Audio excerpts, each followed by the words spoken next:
All right, everybody. I've got another very special guest for y'all. Everybody, please welcome to the show, Mr. Keith Finch. Welcome, Keith. Thanks for having me on, Chris. I appreciate you stopping by and talking because I learned a lot while looking up stuff on your project. But before we jump into that, let's get through the origin story. Where's kind of your beginnings with the comics world? You know, when did you decide you wanted to start making these things? Kind of quick intro into your background in the Yeah, comics world. yeah, sure. So I grew up in a household where my dad read two comics, Conan the Barbarian and the original Swamp Thing, Bernie Wrightson, Lynn Wein series. And that Man, Conan, picture.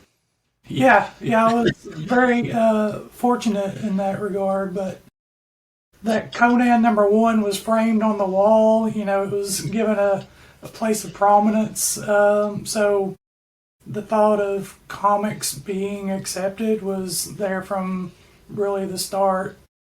You know, of course, as a kid, I'm watching Spider-Man and His Amazing Friends, so I'm picking up the Spider-Man comics when I can. You know, time goes on, you kind of, girls enter the picture, you get into sports for a little while, but my senior year in high school, I kind of came back to comics. It was when Image was blowing up. And at that point, you know, you're making some pretty important decisions about what you're going to do with the rest of your life. And comics influenced me to go into graphic design. That's what my background's in. And from there, you know, comics were, I was more of a consumer. The thought of actually making them wasn't really in the cards. You know, I had a family. This was before print on demand was even a thing. You know, you had to have some pretty major investments up front to be able to make a comic.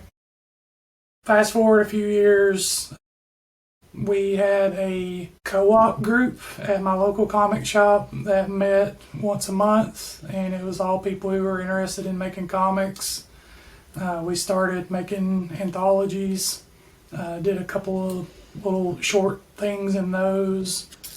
And then after that, I was into the Cartoonist Kayfabe Facebook group, and we started making some fan comics. At that point, I'm mostly doing lettering and that design work. His probably the biggest upgrade was I did a project with Shane Berryhill and Ben Perkins last year for Cosmic Line Productions called Death Slinger. That was I took it from start to finish. I was designing, lettering, doing some project management on that as well. So, more of a central part of the team rather than, not, I don't want to say just lettering, but much more involved in that project. And then, time goes on, you kind of want to do something of your own, and that's how we got to Morphodroids. So that sounds really cool. I've heard of comic kayfabe in the past. I remember a friend of mine telling me he was always stalking that board a little bit back in the day. So that was an interesting crew back before really social media was a huge thing. How was the experience there, and like how much different what you guys were doing there than what's going on today? Well, Cartoonist Kayfabe, the Facebook group that spun out of the YouTube channel, I don't know that it's really that different. I mean, there's a ton of just really talented people trying to make their voices heard and get an audience. Had a fair amount of those folks contribute to this project. It's just a really cool community of folks who are trying to help each other along and make comics more interesting.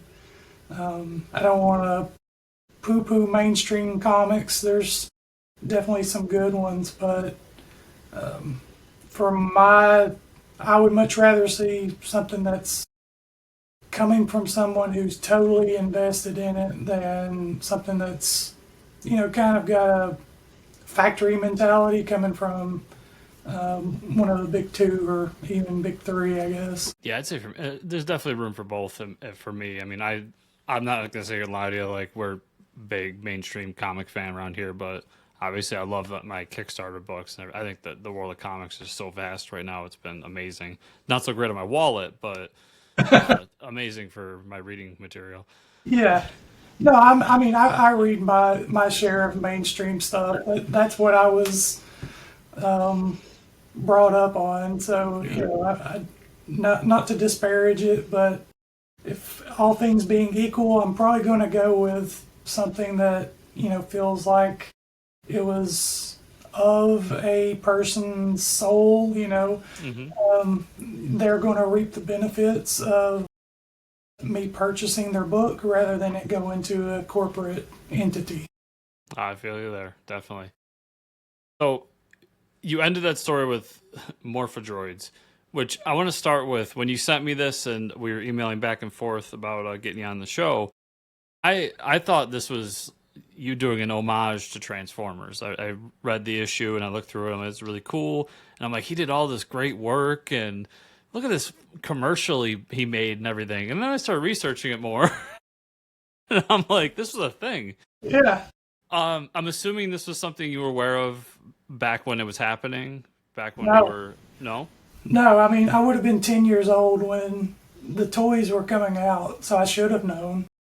But no, my introduction to them was when during COVID, I'm bagging and boarding my collection, and I just keep seeing this ad on the back of these Marvel comics.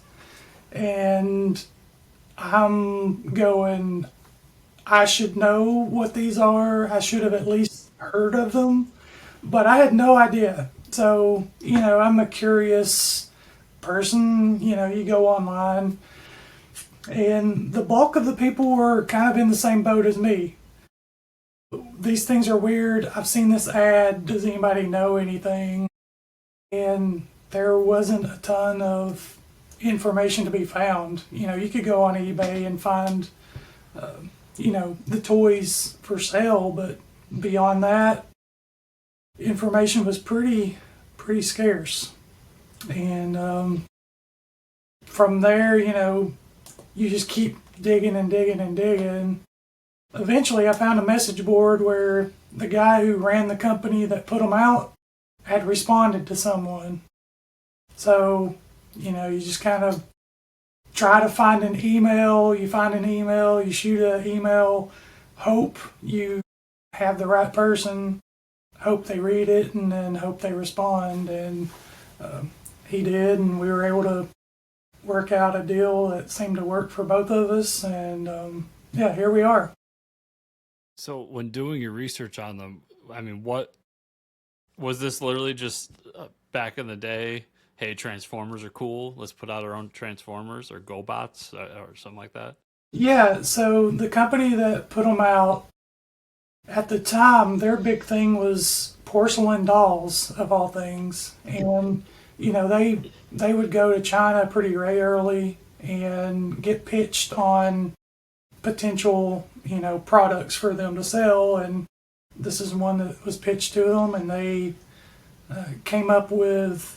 I don't know if you've looked at the toys at all, but they they basically split them up into two factions, kind of taking the Transformers and GoBots playbook. Each one was given a name and then like two sentences of a description. And that's what I had to start off with. So, yeah. Yeah, and it's funny because I said kind of at the top, I saw the project and everything, and normally my process is I look real quick through the Kickstarter to see what you got and see all the what the comic looks like and what you're offering and everything. And I'm like, man, there's so much material here to ask. Like, how did he make these toys and all this kind of stuff? And then I started reading your Kickstarter. I'm like, this is a real thing, and that led me down a rabbit hole. I just couldn't believe that I mean, it makes sense. There's so many things from my childhood that there's some nostalgia for. I mean, as everybody's listening to the Street Sharks is coming out back in comics, like we see this kind of stuff. And Street Sharks was like a blip in the radar back then, but it's just an ingrained memory in my head.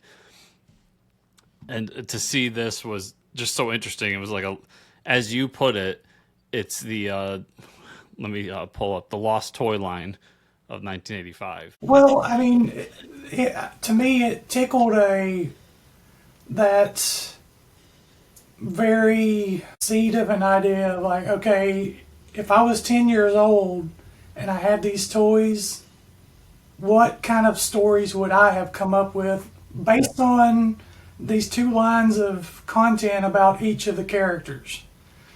And that was really the end on this, was what can I do that's pays, it's in keeping with the time that it came out, but it's building on that. It's something for today.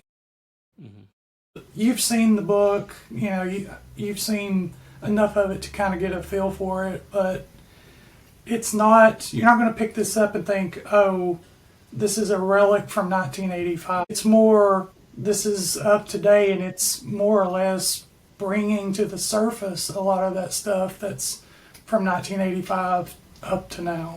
Or actually pre-85. There's documents in there from World War II.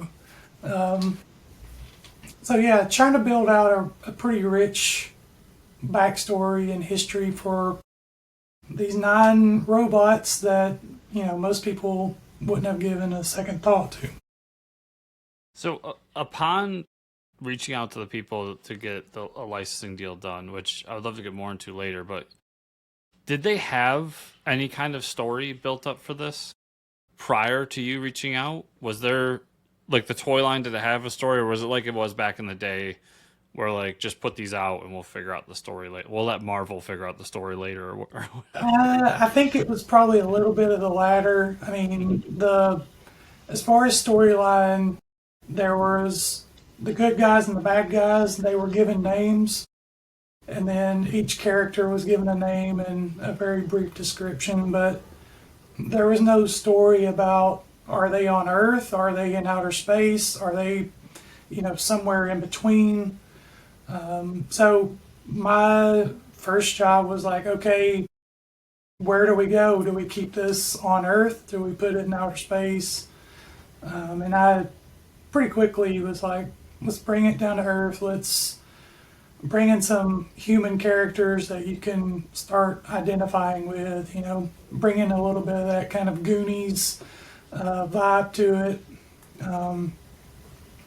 But yeah, there was no story Bible to speak of when I first talked to the gentleman about licensing the book. Interesting. And one of the things I liked about the issue is you tell a fun story here, but at the same time you try to, and I know you said you weren't really trying to make it a relic of the time, but there's like tidbits of those old school comics in here that I really like, and it's all the extra. It's the fact that I believe the 80stees.com, I've seen that before. That's a real website, right? Yeah. So you've got an ad for them in here and everything. Like, it was really cool to see that in there. Like, man, this is stuff we don't see a lot nowadays.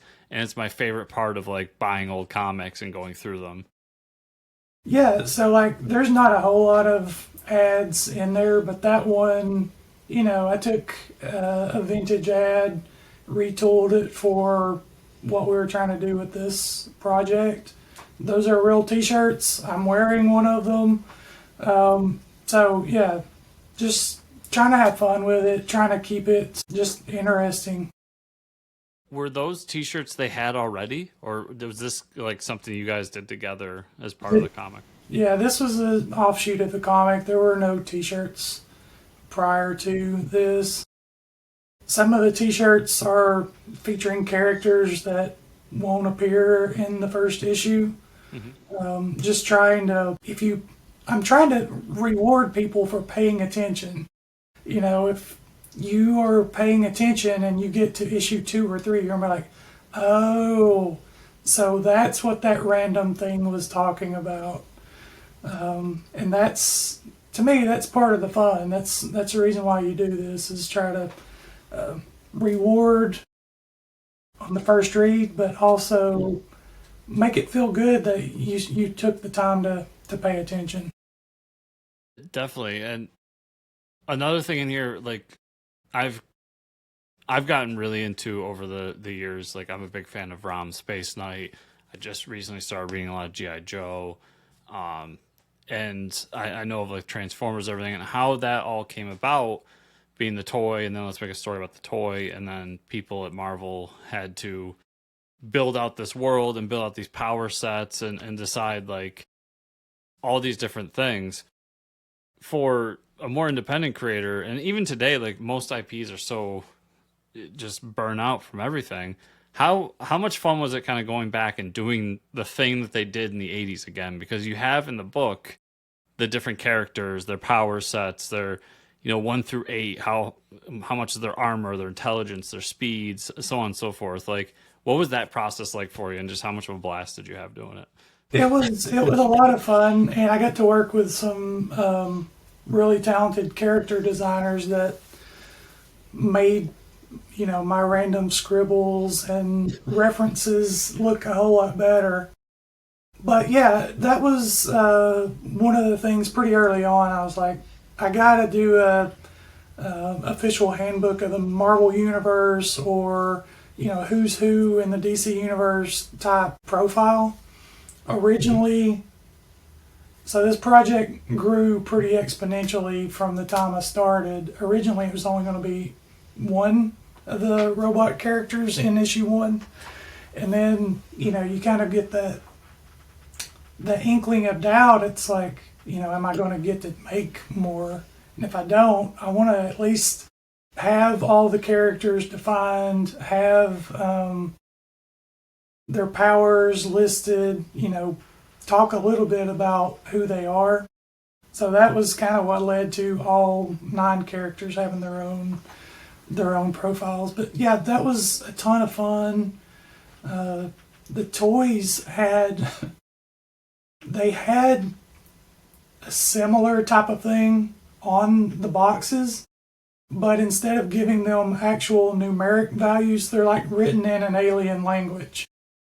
So I'm like, that's a cool take, but I think the reader would get more from it if they could actually say, okay, this character is obviously faster than this one because, their profiles match up, rather than this scribble, I don't know how it relates to this other scribble. But yeah, I mean, that was one of the more fun things, was just working through how these characters are going to fit together, how you start playing the whole who's stronger, the Hulk or the Thing, in your mind with net new characters. And yeah, it's like I said, it's like going back to being 10 years old and making this stuff up. Smashing your toys together, having a good time. Yeah, yeah. And how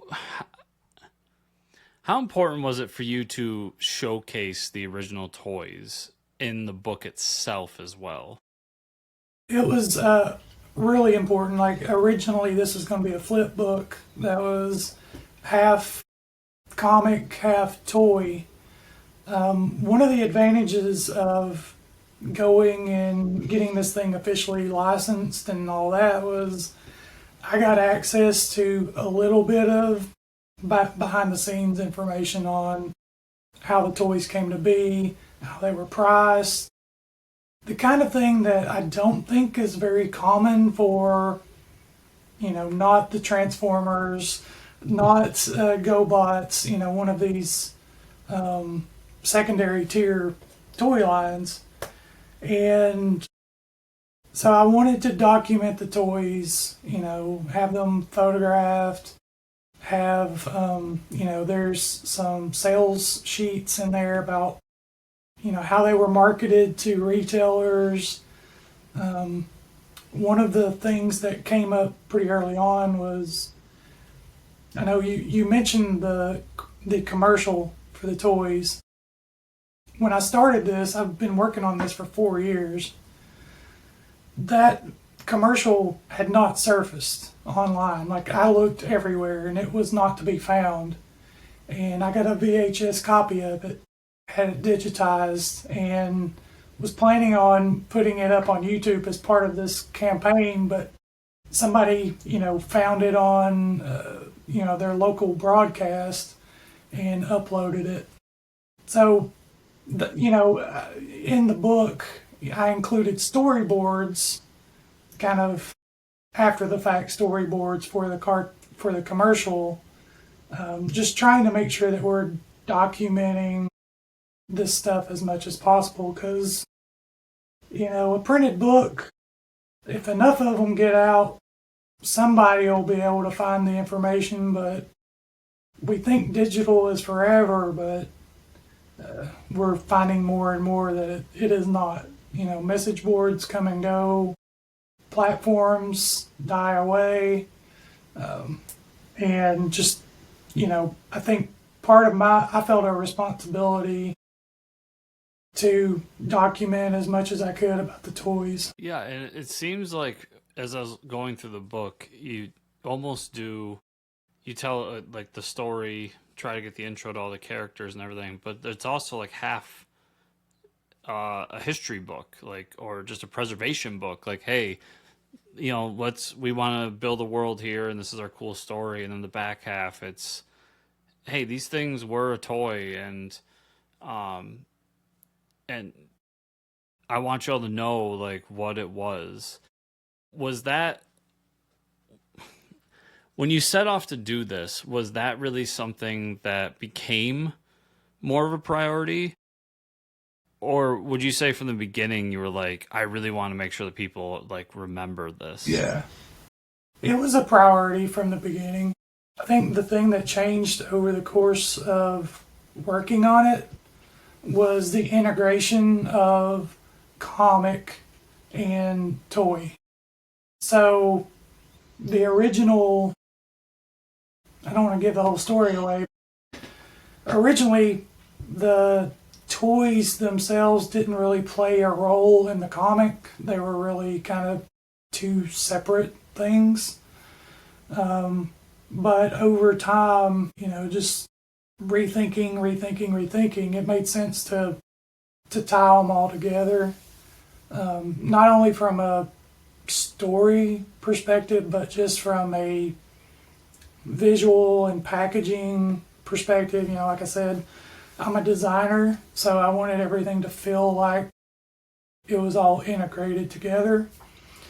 So it just made sense to me to make the toys, they're in the comic, and tie it all together. And this might be a good time to ask too, as far as the comic and the story goes, what is Morphodroids? Like, what's the story you're trying to tell here with these characters? Yeah, so this is set up, the first story arc anyways, to go 6 issues. There's a couple of threads going on. In the first issue, you're introduced to this group of kids. They've all got families who are probably going to be wondering what in the world they're doing because they've left the state. And one of them in particular has their father had a connection to the toys originally. That'll be something that comes to the forefront. But ultimately, what I'm trying to get to is just building this really rich world where we can tell pretty much any kind of story. One of the main things that I'm really excited about this first issue, don't get me wrong, but in issues 2 and 3, we start adding in additional layers of aliens who've been coming to Earth for millennia, like, ancient aliens. And the influence they've had on our world and how they want to influence it going forward. I'll just say one of them in particular is not wanting to be our friend. So like I said, 10-year-old. How can I make this fun? But also, I'm trying to add enough depth to it that adults are going to get something out of it too. When I was writing it, I'm like, okay, my kids are older, they're grown now. If I had a 10-year-old kid, could I be reading this to them at night and they're digging it? When they go to bed, I go back and look through all the extra material and I'm getting a much richer understanding of the story. That was kind of the goal with the project is, you've got the surface level, the comic book part of it, but if you go deeper into all the other material, it enriches the overall understanding of the story. And as you're building everything, did you find it important to try to steer away from the obvious connections, i.e. Transformers or something like that? Or did you kind of like just decide, hey, let's steer into the skid and say, there's the connection's going to be there. We know it's going to happen. Let's just go with it. Like, what was your approach with that? So I didn't. I'm sure people will be able to read it and they'll say, "Oh, he pulled this from Transformers. He pulled that from Transformers." And I have no doubt that there are things that were influenced by Transformers, but I didn't sit down and read all the Transformers. I didn't watch all the cartoons before I wrote anything. Transformers knowledge was basically what I had retained since 1985. In the interim, like I said, I've been working on this for 4 years. Transformers has come back out in comics and been doing great. I read the first couple of issues. They were really good. But at that point, I was like, okay, maybe I need to stop reading this because it could overly influence what I do moving forward. But yeah, there's obviously going to be those connections just by the very nature of what it is. My goal and hope is that by the time we eventually get through these 6 issues, it's like, oh, this isn't just a Transformers knockoff. Very good. Yeah, I think no matter what, the influence is going to be there. I mean, you're of the age that was a big thing. Like, that was probably a part of your childhood. There's no way around it. Like, yeah. For sure. I mean, if it wasn't, I probably wouldn't have even noticed the ad that got all this started. Yeah, that's like me trying to write a not Batman book. I mean, I grew up watching. I mean, I read Batman all the time still, but I grew up watching the animated series. Like, of course, that's seeped into me in some way. Of course, it's going to be a part of that. That's part of the influence. So you said right now your goal is for 6 issues for that first story arc. How far have you planned this out? Like, how big is the world in your head, assuming a perfect world you get to do this for however long you want to do it? I mean, I'm 50 years old, so there is a finite amount of these that I could do. My goal is let's get through the 6 and then kind of see what the audience reaction's been. If there's a strong response, I'd love to keep doing more of them. It's a big world, and I think I'm planting enough seeds that the story could go in a lot of different directions. And I'm not. There were 9 toys, but that doesn't mean there would only be 9 Morphodroids. I'm not going to give too much away, but there could have been some here way before these toys showed up on shelves. So, there's, I've got a lot of ideas of things I would like to do, if there's enough support for the project. And the IP holder, are they giving you kind of carte blanche to go and do as much as you want, or they give you like, hey, we'll sign this deal for 4-5 years and reestablish it at the end? No, it's they've been very good about, understanding that these things take time. I had a lot of stuff go on in my personal life. We've stayed in connection throughout. There were some story ideas that the gentleman had that didn't really jive with the way I was going, but I did eventually find a way to weave in the undercurrent, I think, of what he was trying to introduce. And it is part of the story, but I didn't take it verbatim. But as far as people think about a license thing, having to go through all these approvals, that was part of the deal. Was I pretty much had free reign to do whatever I did, as long as it wasn't violent or sexual in nature, something that was in keeping with it being based on a toy line. So no Morphodroid sex scenes in the future. No, I don't think so. I mean, it would probably help my Kickstarter do much better if I had a not safe for work option for a cover.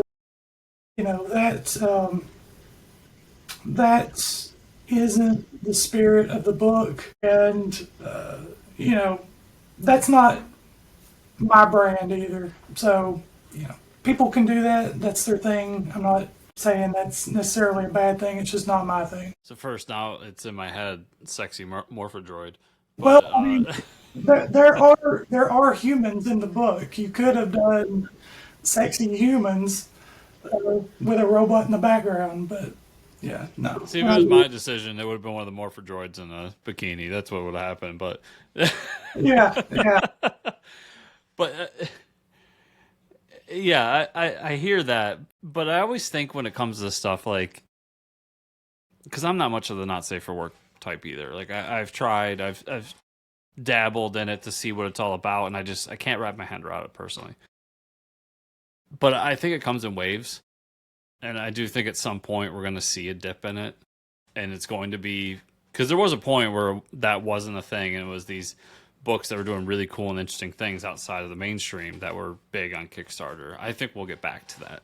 So I think staying true to yourself in the long run is the better decision, because when that wave comes down and we're back to where I would like to be, where I think you would like to be,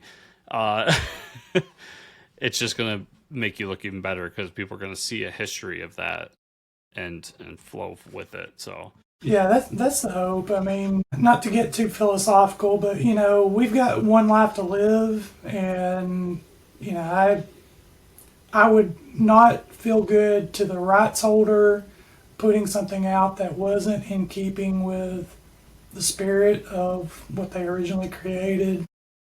And I wouldn't feel good, feeling like I had to do that to hit my goal. The book doesn't hit the goal, then the book doesn't hit the goal, but it's going to be, it is what it is as far as the product. I would say where you're sitting with how much time you got left, it'll hit the goal. You're in that, as we're recording this, at least everybody, you're in that lull period that I think every Kickstarter deals with. I've talked to so many creators. It's like, man, that beginning and end are great, but that middle, you just want to pull your hair out the whole time. It's a little late for that for me. But yeah, I mean, the goal was, we hit that, we can print, we can distribute. There's a little left over to go to the next one, but ideally, like everybody, you've got stretch goals in mind that you hope to be able to bring to fruition. It not only makes sure people who back the book get more, it makes it much easier to make the next book. The goal is, hopefully we can cross that $3,000 threshold pretty soon and start adding on. And I'd love to talk about your creative team a little bit here, because you're doing so much on this book. You've got, you're the writer, colors, letter, designer of it. but you bring in all these other artists to do pinup work, do cover work, do the interior stuff. Are these are all guys from back in the day when you were doing the Facebook group and the message boards, or No, no, not all of them. A handful of them are from that, but I got a couple of folks who were, in Transformers fandom, had done their own Transformers fan projects. Some folks who haven't really done comics that much. A local guy, did a really awesome pinup. I always call him out, Travis Knight. As we're recording this, Cracker Barrel just had this whole logo issue. And he did a really good Nosferatu version of the Cracker Barrel logo that Stephen King was retweeting and all that. that was him? Yeah, That was really funny. That's great. yeah. So he's in there. I've worked with Ben Granoff a couple of times. There's some folks who this will be their first published work. As it relates to the pinups, I really saw those as an opportunity to do a few things. I wanted this to be a visual buffet. If you didn't like one part of it, there's something else here that you're going to enjoy. And I wanted to have a variety of styles, a variety of experience levels. You've got Ben Dunn, who's been doing comics at Antarctic Press for 40 years. And then you've got people who this is their first book. So the pinups have been great. Everybody's been really great to work with. But I don't want to shortchange Sergio Rios. He was the main comic artist on this. And he came in, so it hasn't been a secret. I had another artist I was working with, and we got about halfway through the original story, and the guy just disappeared for months. And, I'd already paid him for work that hadn't been done. And finally he came back and was like, listen, I've got some things going on in my personal life. I realize that I'm not going to be able to see this through. And he's like, I'll pay you back. Eventually he did. It took quite a while, but, he made it right and we're good. But Sergio came in and basically we redid all the work that had already been done. And he's been a real asset to the project. His style lends itself to this kind of cartoony world.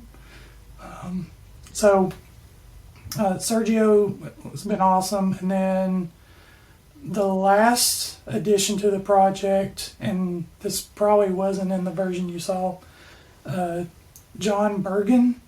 He's a awesome cartoony artist out of North Carolina. He's got his own character, Frog Boy, that he self-publishes. He's doing a backup story that adds a ton of energy and action to the project. That was one thing, I kind of had this thing together, was almost ready to go, and tried to put my critical hat on and what is this missing? It could use a little more action. So we came up with probably the skimpiest plot I've ever thought of writing, but it's full of action. John's absolutely killing that story.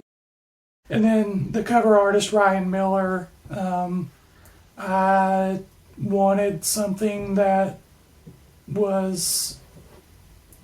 make this stand out, make it feel a little more upscale, and Ryan definitely delivered on that. Do you see future issues? Do you see yourself having so much content in the issues, or Yeah, I think future issues will probably be, I don't want to say they're going to be a standard comic book length. I would love for them to be, I don't know, maybe half as long. Obviously, I've covered most of this stuff with the toy content, so if something surfaced, I would definitely include it, but there's not, a backlog of stuff to include. But yeah, I think probably 36, 48 pages would probably be my goal on the next issue. and for those that are intrigued by this listening, hopefully everybody, and you're going to go to the Kickstarter page. What kind of things can they get on the page? Are you keeping it simple and just doing the book, or do you do any other fun stuff with it? So this is my first Kickstarter, so I did intentionally keep it simple just because I really want to stick the landing when it comes to fulfillment. So you can buy the digital only version of the book. You can get the print version with digital, and that's pretty much it as far as your normal consumer.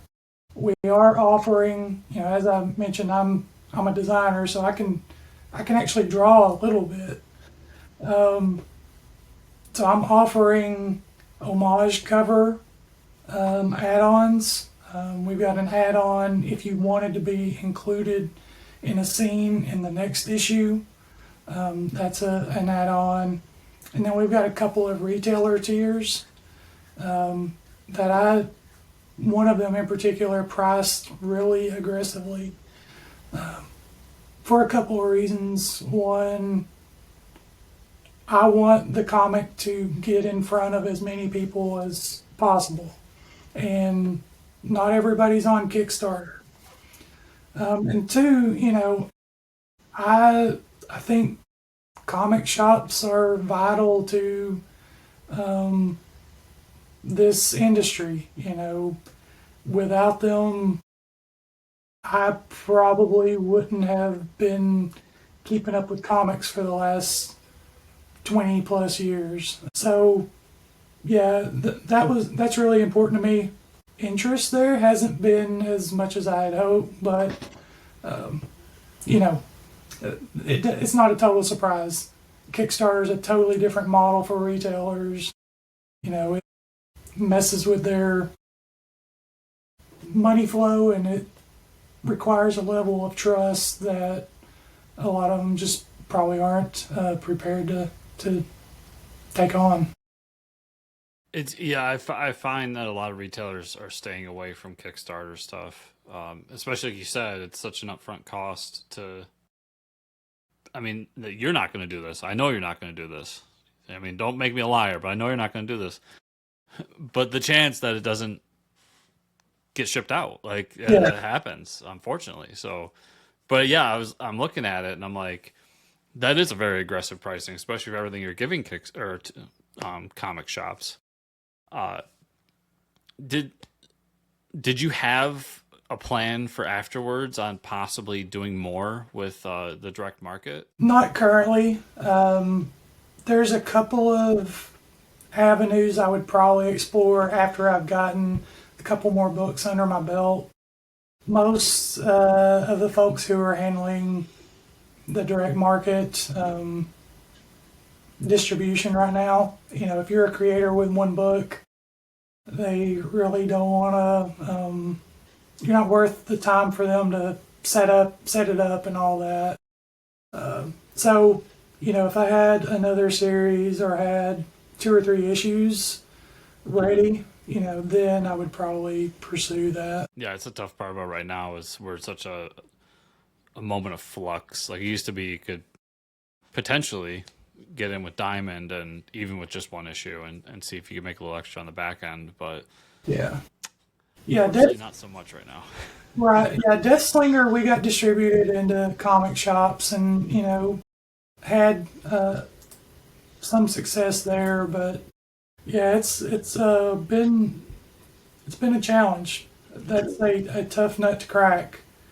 Yeah, I kind of curated all the perks with those tiers to be stuff to help them sell the books, rather than a bunch of trinkets, hoping that that would sweeten the pot. But no, Yeah. not so much.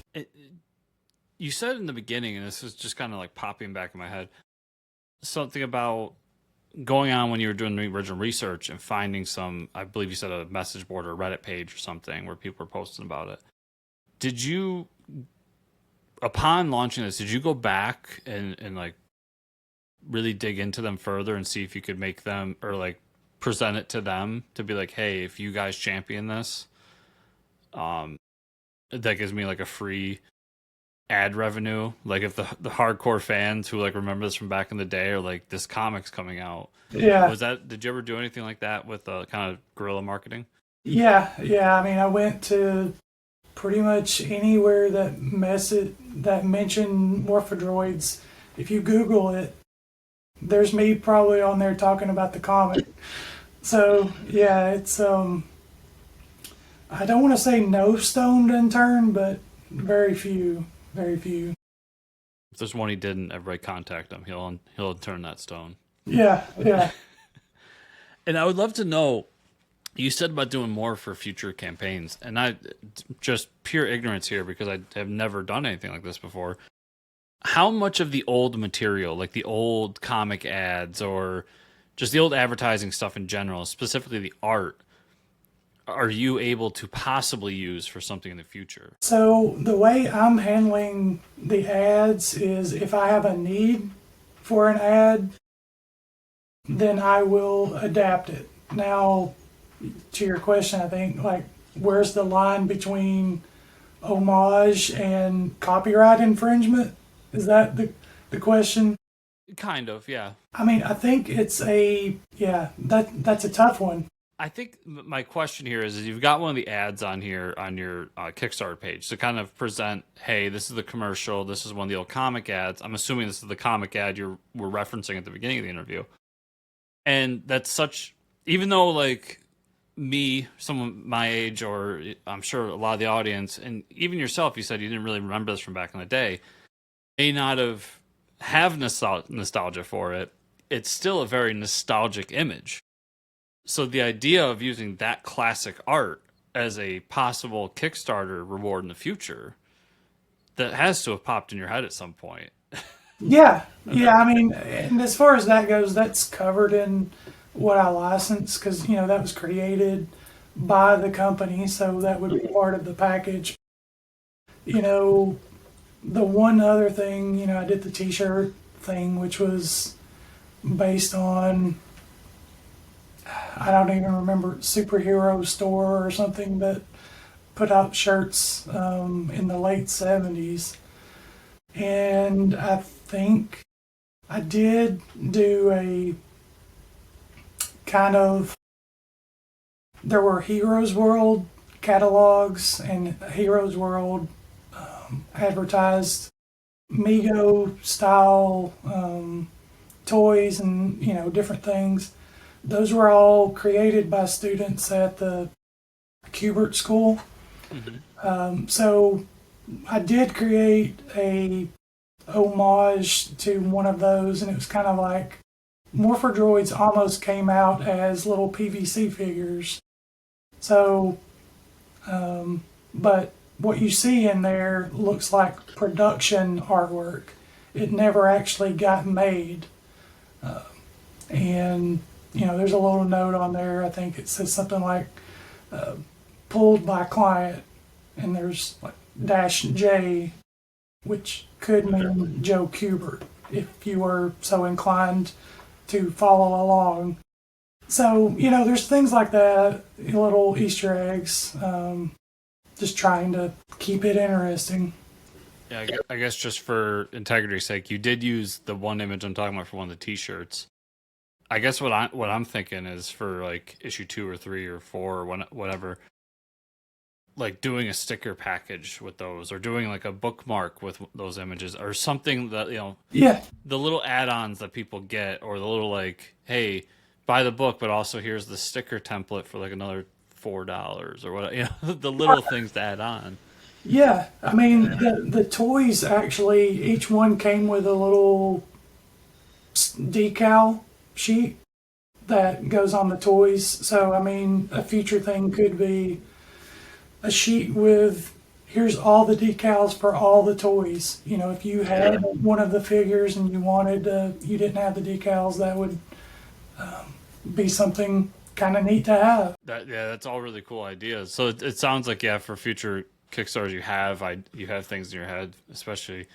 I just think some of those that old 80's art and 80's imagery, like you've got this built-in, like it sounds like you have access to it all. You have this built-in like imagery to do stuff with. It'd be really cool to see you do more with it. I like the t-shirt idea. I mean, those are really cool t-shirts and everything. But to do more centric to the Kickstarter in the future, I think would be really appealing and cool for Yeah. the fans. Yeah. Yeah, Especially after they get issue 1 and now you're building a fan base for it. So now you have people involved and intrigued further in this world. yeah, totally retro cover option, you know, that kind of deal. Yeah. Yeah, that's another one. Like I remember I have one of IDW's Rom the Space Knight issues they did, and it's the action figure cover, and it's like, it's the old action figure on it. Yeah. Like a 3D pose, like that'd be cool too. Like, yeah, you have a lot of cool things that could happen with this in the future, it sounds like. And I love the concept. Like, we have essentially what feels like this brand new IP, but it's got this history and this nostalgia built into it.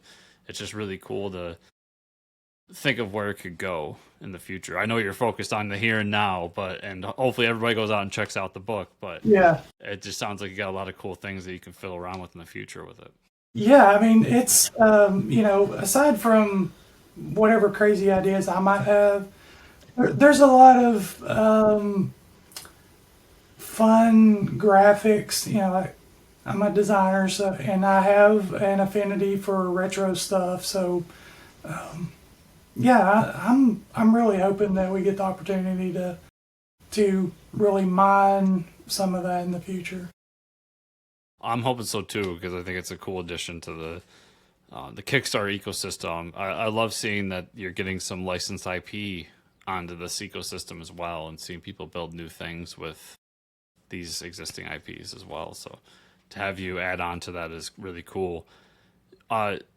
I guess for your full service comics as your company that's publishing this right now, is this kind of the number one only focus right now, or do you guys have like other comics that you're working on or other stuff that you have planned? Yeah, this is it right now. I mean, if this does well, obviously there are other similar things I've got my eye on that I would love to take off with, and then just totally divergent projects that are on the back burner. But yeah, right now, Morphodroids is the focus. Yeah, it's the launching point for everything. Very cool, very cool. So I guess anything else you want to say about the project before we kind of wrap everything up here? Well, the only thing I would add is, I just appreciate the folks who have already backed it so far. If you're on the fence, grab a digital copy. It's $8. Most people aren't going to miss $8, and give it a go. It's one of the things I wanted to make sure, especially this being my first project, is nobody who backs the book feels like they got shortchanged. $25 for a comic. Granted, it's almost 100 pages, but that's not an inconsequential amount of money. So, it was a personal challenge to me to make sure if somebody got this and they read all the content, they got their money's worth. So, yeah, you can really get your money's worth just for the digital version. Yeah, and I'll just add in there, especially for an independent project, for a Kickstarter project, 100 pages for what is essentially 100 pages for $25 is pretty good price, honestly. Like, I think people out there can appreciate in the market, and I've made my feelings very aware to everybody out there as to what the market is saying. That to me shows a good price tag that's not somebody trying to gouge somebody. I'm giving them a lot of content. While it's not all comic content, it's still really great content to build the world and to build a fan base. Hopefully, yeah, everybody checks it out. And like you said, $8 for a digital. Come on, guys. like, like that's less than a meal at McDonald's. Yeah. Greg, 100 pages of comics. It takes a lot of $8 to get, very far, but, every little bit counts. Yeah, so hopefully everybody checks it out. But if everybody out there wanted to follow you, do you do a lot of social media? Where's your main kind of landing page these days? I'm mainly on Facebook, but we've got fullservicecomics.com. If somebody hits morphodroids.com right now, it's going to the Kickstarter. Once the Kickstarter is totally wrapped up, then that'll redirect over to Full Service Comics. So if you're wanting to know what we're up to, that would be probably the place to go. And everybody out there watching, listening, you know the drill. Down the show notes, check it out. It's not just all my stuff and all my social media. It's also the links to the Kickstarter, to where you can find Keith online, all these different things. So make sure you go down there, check it out, and hopefully a bunch of you back the project, because it's really cool. I love what Keith is doing here. It's just so interesting. And like I said, if nothing else, everybody, you are going to go down a rabbit hole just like I did, because I went from, this is this cool thing Keith created, to holy shit, this thing's real. Keith, it's been just an absolute pleasure talking to you and getting to learn more about Morphodroids. I'd love to do it again sometime, and just best of luck with the project. Thanks, Chris. Really appreciate it.